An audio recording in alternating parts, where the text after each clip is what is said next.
बिस्मिल्लाहिर्रहमानिर्रहीम। अस्सलाम वालेकुम। आज का हमारा लेक्चर है स्पीच एंड साउंड डिसऑर्डर के ऊपर और ये हमारा डीएसएम की कैटेगरी का चौथा लेक्चर है। न्यूरो डेवलपमेंटल डिसऑर्डर में जब भी आप कम्युनिकेशन डिसऑर्डर देखते हैं तो मैंने आपसे कहा था कि कभी भी बच्चे को कम्युनिकेट करने में, बातचीत करने में लोगों से मसला होगा तो आप इन डिसऑर्डर्स में देखेंगे। इससे पहले हमने लैंग्वेज डिसऑर्डर देखा था जहाँ बच्चे के पास बहुत लिमिटेड वोकेबलरी होती है, वो कंप्लीट सेंटेंसेस नहीं बोल पाता। अब स्पीच एंड साउंड डिसऑर्डर में क्या होता है? स्पीच एंड साउंड डिसऑर्डर को अगर आप सिंपल टर्म में समझेंगे, जब भी बच्चे को कुछ साउंड्स प्रोड्यूस करने में प्रॉब्लम होगा, जैसे हर चीज़ का कुछ ना कुछ नाम है, ये सोफ़ा है, ये लैंप है, तो अब उसको सोफ़ा बोलना है। सोफ़ा बोलने में जब प्रॉब्लम होगा, लैंप बोलने में प्रॉब्लम होगा, लैंप की जगह कुछ और बोल देगा, तो उसमें आप इन डिसऑर्डर्स में आके देखेंगे। अब इसमें होता क्या है, स्पीच एंड साउंड डिसऑर्डर में दो एरियाज़ में प्रॉब्लम होते हैं। पहला area phonological area. Phonological area वो होता है जहाँ बच्चा आवाज़ प्रोड्यूस करना सीखता है। जैसे एक क्या गलती हो सकती है बच्चे से, बच्चा क्या कर सकता है, बच्चा कोई स्पेसिफिक वर्ड रिप्लेस कर दे किसी और वर्ड के साथ। इसकी एग्जांपल समझें।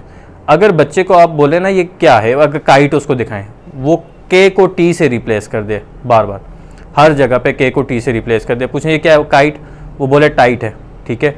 किंग को टिंग बोल दे, तो मतलब वो एक स्पेसिफिक वर्ड को रिप्लेस कर दे दूसरे वर्ड के साथ। दूसरा उसके साथ क्या गलती हो सकती है, उसको साउंड प्रोडक्शन में क्या गलती हो सकती है, जैसे एक वर्ड है डॉग, अब वो डॉग का कोई वर्ड स्किप कर दे, बीच में से निकाल दे। जैसे डॉग को क्या बोले, ये क्या है, डॉ बोले, डॉग पूरा ना बोले, डॉ बोल दे, ये डॉ है, ये डॉ है। आप उसको बार बार सिखाएं ये डॉग है, वो एक वर्ड ओमिट कर दे, निकाल दे बीच में से। तीसरी गलती बच्चा क्या कर सकता है, ऐसा बच्चा है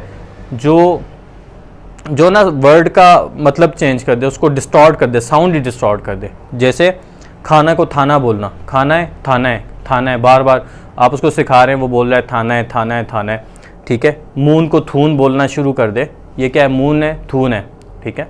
तो वो एक डिस्टॉर्ट कर दे साउंड को, तो वो आप इस डिसऑर्डर में देखते हैं। या फिर ये भी हो सकता है कि जो लंबे अल्फाज हैं उनको ना शॉर्ट कर दे, ठीक है। जैसे एलिफेंट, वो बोल दे एफेंट है, आप बोलें क्या है, एलिफेंट है, वो बोले एफेंट है, ठीक है। तो वो ये फोनोलॉजिकल डेफिसिट हैं कि यहाँ पे अगर प्रॉब्लम आ रहा है तो आप इन डिसऑर्डर में देखते हैं। दूसरा कौन सा एरिया होता है, आर्टिकुलेशन, ठीक है। आर्टिकुलेशन एक फ़िज़िकल एरिया है जहाँ पे बच्चे की ज़बान और होंठ और बाकी के जो ऑर्गन्स हैं वो मिलकर कोऑर्डिनेशन में काम करते हैं, तो साउंड प्रोड्यूस होता है। जैसे बच्चा किसी स्पेसिफिक वर्ड जहाँ पे ज़बान का इस्तेमाल ज़्यादा होता है, जैसे उसने ट्विस्ट करना है, आर साउंड है, रेबिट, अब आर बोलना है, तो आर बोलते हुए आपकी ज़बान थोड़ी सी ट्विस्ट होती है, तो वो रेबिट ना बोल पाए, वो रेबिट को वेबिट बोलता रहे, क्योंकि वहाँ पे उसकी जो ज़बान है वो ट्विस्ट नहीं होती। ये दो एरियाज़ हैं जहाँ पे अगर प्रॉब्लम होगा तो आप इन डिसऑर्डर्स के अंदर देखेंगे।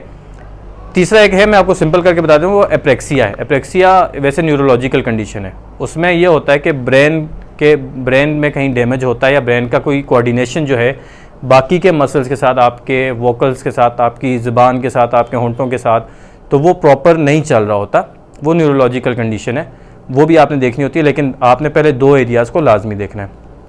अगर आप डीएसएम में इसका डायग्नोस्टिक क्राइटेरिया उठाते हैं तो उसमें कुछ जो पहला उसमें उन्होंने डायग्नोस्टिक क्राइटेरिया रखा हुआ, उसमें यह कि परसिस्टेंट कॉन्टीन्यूस एक डिफ़िकल्टी है उसको साउंड प्रोड्यूस करने में। तो आपको मैंने एग्जांपल्स दे दिए कि कौन कौन से साउंड प्रोड्यूस करने में उसको प्रॉब्लम्स हो सकती हैं, ठीक है।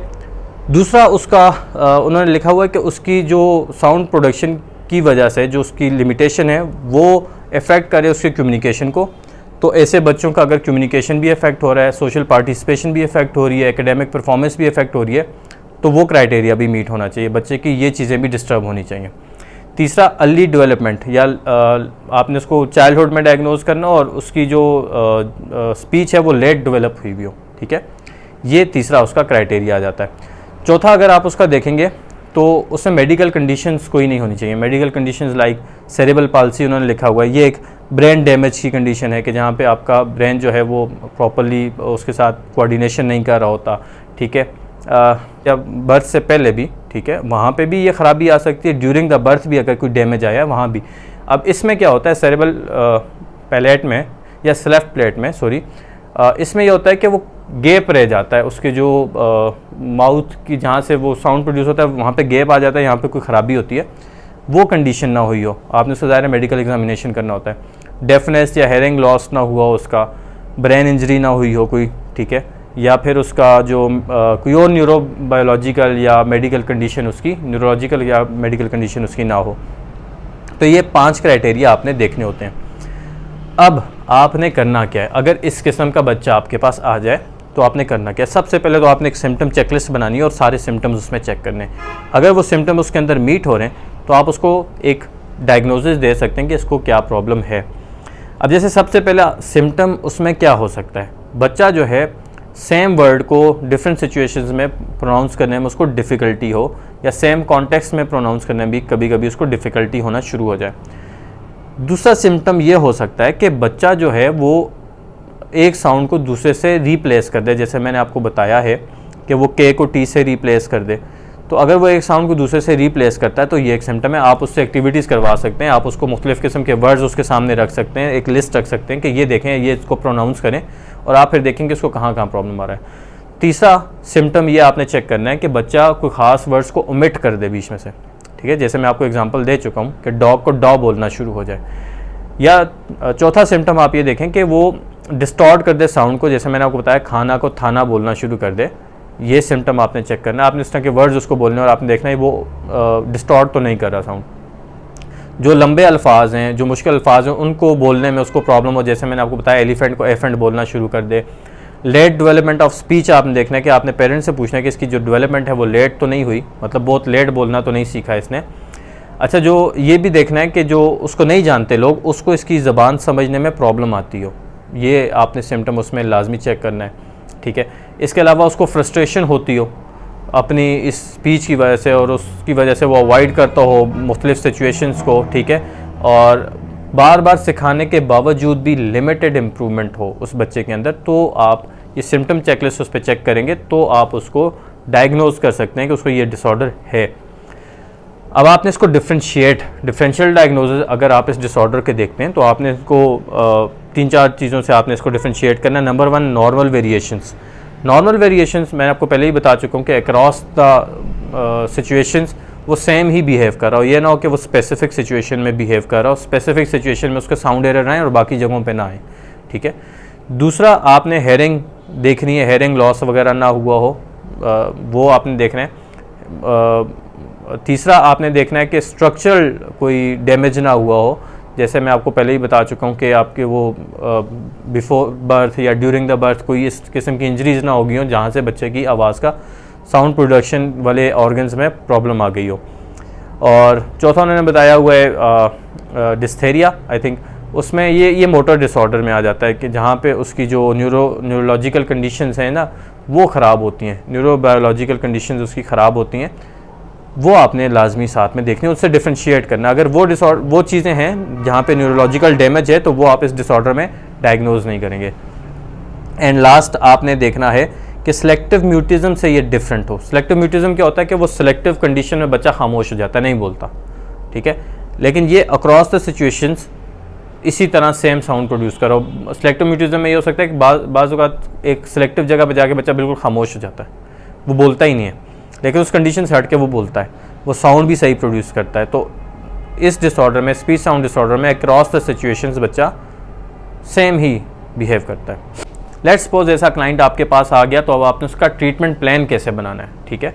ट्रीटमेंट प्लान बनाने के लिए सबसे पहले जब आपके पास वो क्लाइंट आएगा, आपने पेरेंट्स से case history, special child case history form fill कराना है। वो कराने के बाद आपने माइलस्टोन चेकलिस्ट पूरी उस पर अप्लाई करनी है, पेरेंट्स से पूछने हैं सवालात, वो चेक करना है कि उसमें कितना डेफिसिट रहा है। उसके बाद आपने सिम्टम चेकलिस्ट आपने उस पर अप्लाई करनी है। जो सिम्टम्स मैंने आपको बताए हैं वो आपने उसमें पूरे देखने हैं कि इसमें आ रहे हैं कि नहीं आ रहे।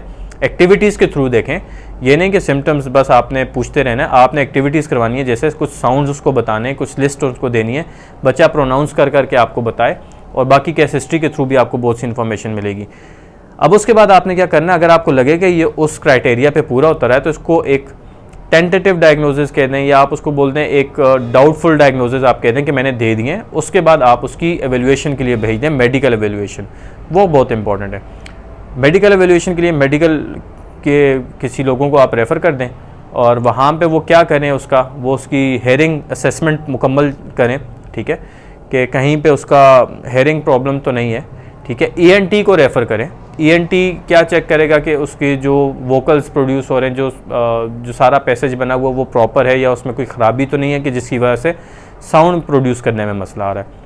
अच्छा, इसके बाद कौन सी मेडिकल एवेल्यूशन करा सकते हैं आप? उसका ओरल एग्जामिनेशन कराएं पूरा, उसकी ज़बान, उसके लिप्स और उसके जो फेशियल के मसल्स हैं कि मसल्स में कोई वीकनेस तो नहीं है कि जिसकी वजह से उसको साउंड प्रोडक्शन में प्रॉब्लम आ रही है। और इसके अलावा न्यूरोलॉजिकल असेसमेंट उसकी प्रॉपर कराना, जिसमें उसका MRI, CT स्कैन और बाकी की जो इमेजिंग वगैरह है सारा करवाना, ताकि पता चले कि कोई न्यूरोलॉजिकल डैमेज तो नहीं है जिसकी वजह से साउंड प्रोडक्शन में मसला है। वो भी क्लियर है अगर, और आपके पास भी असेसमेंट आ रही है, तो आप इसको रेफ़र कर देंगे स्पीच पैथोलॉजिस्ट की तरफ या स्पीच थेरेपिस्ट की तरफ। वो इसका पूरा ट्रीटमेंट प्लान बनाएगा। अब वो क्या करता है, आप इसको डील मत कीजिए। हाँ, अगर आप किस सूरत में डील करें, अगर उसके कोई साइकोलॉजिकल फैक्टर्स हैं, कोई इन्वायरमेंटल फैक्टर्स हैं, तो आप उनको एड्रेस करें, लेकिन प्रॉपर स्पीच थेरेपी के लिए आप उसको स्पीच थेरेपिस्ट को रेफ़र कर देंगे। अब स्पीच थेरेपिस्ट क्या करेगा, उसकी अपनी क्लिनिकल एवेल्यूएशन करेगा, ठीक है, अपने प्रोसेस से करेगा, कुछ टेस्ट उस पर अप्लाई करेगा। जैसे कौन कौन से टेस्ट, कुछ मैंने लैंग्वेज वाले डिसऑर्डर में बताए थे, इसमें भी कुछ टेस्ट हैं। जैसे एक गोल्डमैन फ्रिस्टो टेस्ट मैं पिछले डिसऑर्डर में भी बता चुका हूँ, वो एक स्पीच थेरेपिस्ट अप्लाई कर सकते हैं। ये टेस्ट आप साइकोलॉजिस्ट को भी पता होने चाहिए और स्पीच थेरेपिस्ट को भी पता होने चाहिए। दूसरा है comprehensive assessment of spoken language, ये टेस्ट वो उस पर अप्लाई कर सकता है, ठीक है। एक है खान लीविस फोनोलॉजिकल अवेयरनेस, वो टेस्ट उसको चाहिए कि वो उस पर अप्लाई करे, ठीक है। इसके अलावा फ़ोटो आर्टिकुलेशन टेस्ट है, वो स्पीच थेरेपिस्ट अप्लाई करता है। और भी एक बहुत से टेस्ट हैं, मुझे जो एक आध नाम और याद है वो है स्ट्रक्चर फोटोग्राफिक टेस्ट, वो भी आप उस पर अप्लाई कर सकते। कुछ इन्वेंट्रीज भी वो उस पर अप्लाई कर सकता है, जैसे फोनेटिक इन्वेंट्री है वो अप्लाई की जा सकती है, फोनोलॉजिकल प्रोसेस एनालिसिस है वो किया जाता है। इसके अलावा सेवेरिटी रेटिंग स्केल है, institute of phonetic science scale है, फोनेटिक अवेयरनेस स्केल है, वो अप्लाई किया जा सकता है। Proportion of whole word checklist वो अप्लाई की जाती है, और परसेंट वॉवल करेक्ट इन्वेंट्री ये भी अप्लाई की जाती है। थेरेपीज़ जो यूज़ की जाती हैं इसमें वो है आर्टिकुलेशन थेरेपी, वो यूज़ की जा सकती है, फोनोलॉजिकल थेरेपी यूज़ की जा सकती है, मिनिमल पेयर कंट्रास्ट थेरेपी वो यूज़ की जा सकती है, ऑडिटरी डिस्क्रिमिनेशन थेरेपी यूज़ की जा सकती है। इसके अलावा विजुअल फीडबैक टेक्निक्स आप उसमें अप्लाई कर सकते हैं। फोनोलॉजिकल ट्रेनिंग इसमें बहुत इंपॉर्टेंट है। इसके अलावा स्पीच साउंड गेम्स इसमें इंपॉर्टेंस रखती हैं, और क्यूइंग स्ट्रेटजीज़, क्यूज़ के थ्रू उनको सिखाना वो एक बहुत इंपॉर्टेंस रखता है।